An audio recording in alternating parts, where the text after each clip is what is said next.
Sono veramente felice di essere venuto qui oggi all'ITS di Vicenza, dagli amici Luigi e Giorgio, all'inaugurazione di questo importante laboratorio che darà vita a nuovi studenti che sono il nostro prodotto naturale, studenti che grazie al PNRR potranno raddoppiarsi, perché il PNRR dovrà servire proprio per finanziare laboratori come questi, aumentare fortemente la qualità e il numero di ragazzi che le imprese stanno aspettando. A me piacerebbe che molte ragazze continuassero nella tradizione di quelli che li hanno già anticipati, 18.000 giovani che oggi sono all'interno delle imprese, e mi piacerebbe ascoltare e leggere quello che ho letto in una lettera di una ragazza a un direttore tecnico.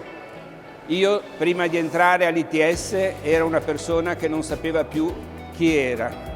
Adesso mi sono realizzata, sono contenta di essere arrivata in fondo e tutto questo è bellissimo. Voi potete immaginare la soddisfazione di un presidente di un ITS e di un presidente come me dell'associazione Rete Fondazioni ITS Italy, che ha la possibilità e l'onore di rappresentare quelle 85 fondazioni che danno vita a quello che è un prodotto flessibile che le imprese possono tranquillamente assumere, perché se li sono progettati, se li sono formati e se li sono assunti. Questo, lo dico anch'io, è per me un traguardo raggiunto e tutto è veramente bellissimo.